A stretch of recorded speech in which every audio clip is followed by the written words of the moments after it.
at the Equality March. This is about the Civil Unions Bill. And again, I think that it's important for those that aren't directly affected by issues to speak up about them, because it's not just the people affected. You know, if society really wants to be free, everyone has to enjoy the freedoms. And so this is about that. It's also dedicated to the 13 teenagers in September that ended their lives because they were being harassed over being gay. So I think that this is a very important topic to talk about.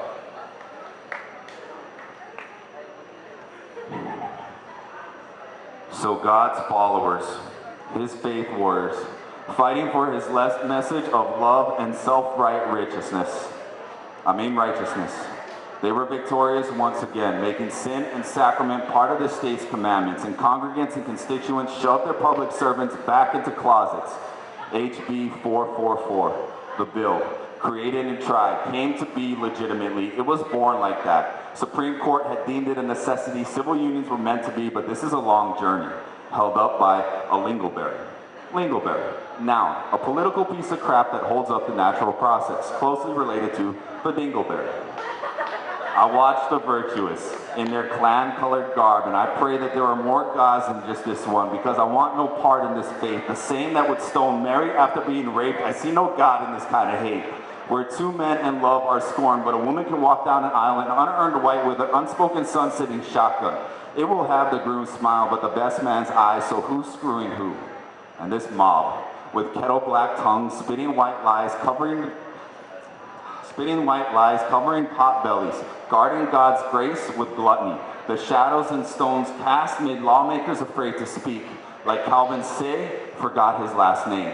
Like they all forgot to say anything. So liberals, Democrats, this blue state, home of hope and change, away. We let it wither and die away. Like a tear-drenched engagement ring, rusted but never worn, and this reminds me of slavery, suffrage, reproductive rights, segregation, the separation of church and state from laws and debate were set upon this country by God-fearing slave owners because they had seen power abused by other countries like England and Rome and Egypt.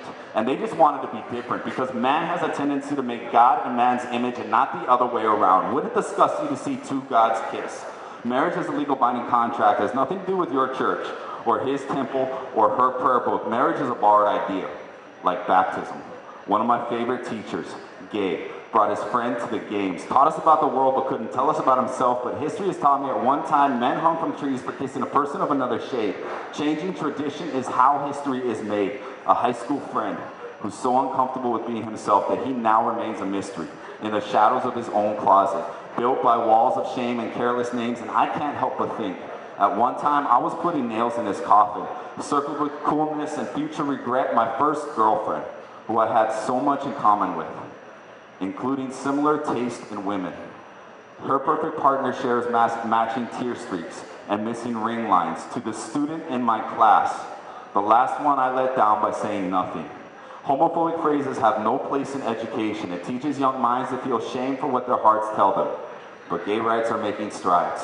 They're lifting the veil on don't ask, don't tell, so men and women can lose their lives fighting for rights they won't be allowed. Republican fathers get found time and time again in compromising positions with intern men. And Mrs. Edwards' cancer can't keep a donkey in a terminal marriage. And this state thinks that couples with even more in common than perfect opposites can't live up to the straight shining example of sanctity and less than 50% accuracy of till death do us part.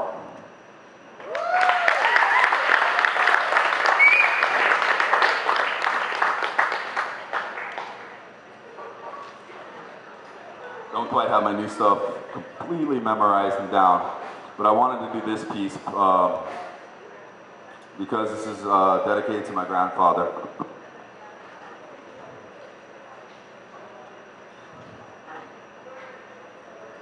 My grandfather went to war and back to get off peppercale plantations. A bullet shattered his cheek and tore out his back. Crawled to base till cuticles cracked. Sent to military hospital to recover in Germany. Befriended an enemy who became a bedside neighbor and a lifelong correspondence.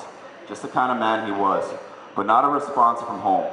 His lover kept unopened letters stashed away. She didn't want him to leave, so instead of grief, she leaves love notes sealed in the corner, like her heart tucked in her chest. Edmund Camber loved to learn, but on Peppercale plantations, goals don't stretch past the next harvest. Dreams are the hardest because Icarus views of plantation stores and fields causes the wax to wane. Before morning light sneaks through window panes, morning to morning again. Edmund was offered an education in town, off the plantation, but his father rejected the jester. Couldn't let one of his sons run off and learn. Fields needed to be turned, teenage muscles burned, and Sugarcane learns to fight back with every machete hack, slashing where paper cuts could be. When Pearl Harbor was attacked, recruiters came to camp, and Edmund was one of the few who could sign more than just an X. On a German pastor, just like any other, my grandfather learned that scouts and snipers don't mix, and he was left for dead. Only him and God knew different. There is no confessional quite like a quiet foxhole. Scenic fields feel different, crawling on your belly, afraid of yelling in pain or for help. My grandfather's hardest footsteps are marked with bloody palm prints and shards of fingernails impaled in every next step dug in the soul. But there was a woman at home, and sometimes that's enough. Purple Heart in tow, he headed home and made my father and gave him 2 brothers. See, my father was born plantation poor, where you needed to hustle for newspapers if you wanted to teach yourself to read, where your daily chores caused you to bleed, where you would have everything you could want and not enough of what you need. This is where my family tree sprouted its seeds. My grandfather killed grandfathers to see farther than the plantation.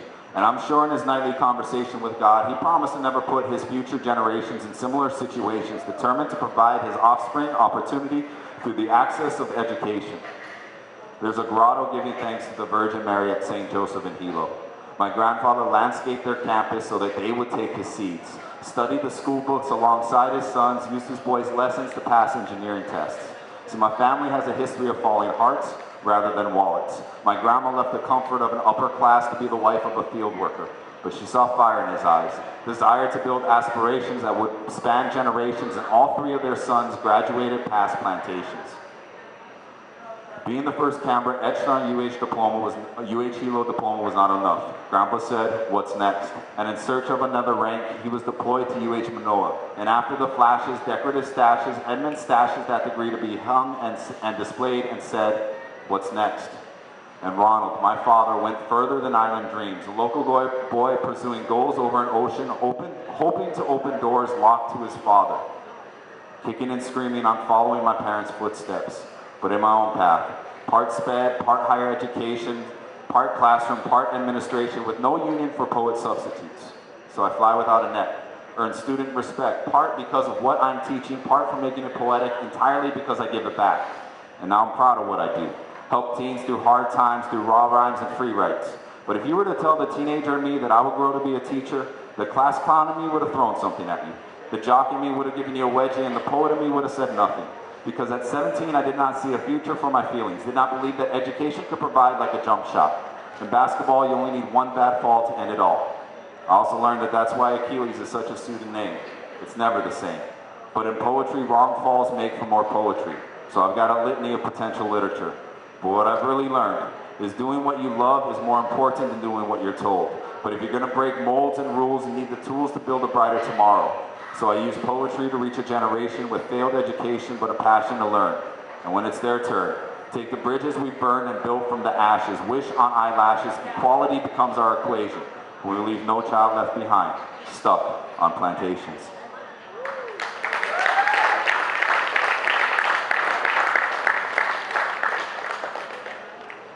All right, so we've got one more left.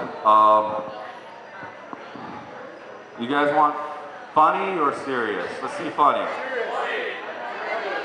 All right. This poll serious? Let's see, because we believe in democracy. Let's see the vote for serious. Okay, funny wins. All right, this is a poem that's called "Modest Proposal," and you're gonna hate me for the first 45 seconds of this poem. Let me get past the first 45 seconds. This is a satire piece.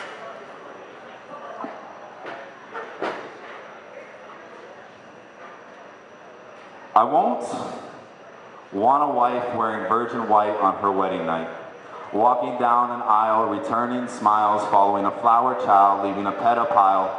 Being served up that kind of innocence kind of makes me feel like a pedophile. Now you look like an angel to a stranger, an amusing altar for the altar. The priest and father are fooled that I have never known you in the nude. Honeymoons may appear new from our view, but partial sight parts with night, giving way to clouded light. I feel blessed though, your threshold, the flesh folds, is not a quest untold. I know the guest slowed, but your welcome mat is still old. The ring I bring her my fitter finger to show she's not single, but if I find her needing a reminder when I'm not beside her, I need something to sink in, and I was thinking of a bonded band that can't be removed. Let's link with the ink of a tattoo.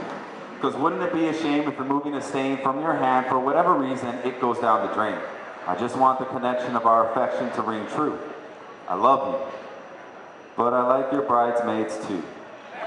I don't like to change to monogamy. There's no sense in hogging me. Gender roles are not magnetic poles, genetically disposed, dramatically opposed in order to attract. But if identical paths overlap and both bring bacon back after a day's work, which one should cook? Even if turns are took and time is spared for childcare, when income comes in pairs for a home. Time is money, and a kid is alone. To raise a child takes a village, so let's try out group marriage.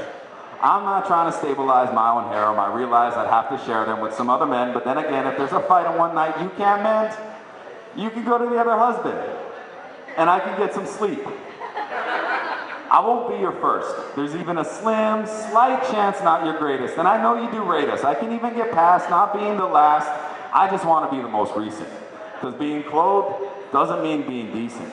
And being chaste and being chaste is such a waste as you chastise your waist, chest size, and face. The proper and decadent was invented by those intimidated by the feral female. You're sexual beings as well. Don't be ashamed, the man's to blame for you feeling askew about a screw. We took human nature and domesticated it. A man's castle is a woman's cage, and we're led to believe that we can conceive of wives that lose their desire when they retire their last names. They're still the same wild women who got our attention and did the things we won't even mention to our best friends. Now I consider it a blessing. You don't need lessons on going down below. I know you didn't learn from a show. You dope more than Jacques Cousteau. I never wanted to be Marco Polo or Chris Columbus. I'm glad you've done this before. There are no more untouched shores, nowhere left to explore. I wander mountains and valleys of your land, cleared by the last man's hand. This is a stand for women liberation. Ladies, libido, celebration. If you want independence, don't live a life independence. If you want the floor, dance. Put on pants. Widen your stance. Here's your chance. Let me stay at home. I promise I won't roam. As long as we can keep the babysitter after the kids are grown. To share just seems fair to me. So with this being said, would you marry me? Thank you very much. My name is Darren Canberra. My mentor at Youth Speaks Hawaii. I don't do that poem for them very often. But if you want more information, you can check out poorwettree.com or look up Youth Speaks Hawaii. We're all over YouTube. We're all over the internet. Two-time national champions. Thank you.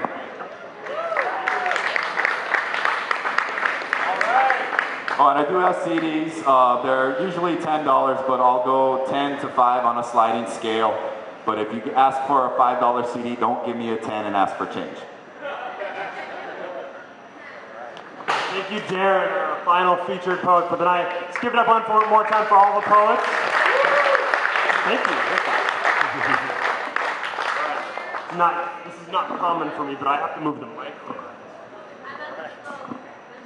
All right, now super talented, provocative, passionate. You've got it all in poetry. So I hope you guys were inspired, challenged, interested in what you heard tonight. We're gonna wrap up our section of the show with one last dance performance. But first, real quick, I want to bring up Martha from the Women's Center.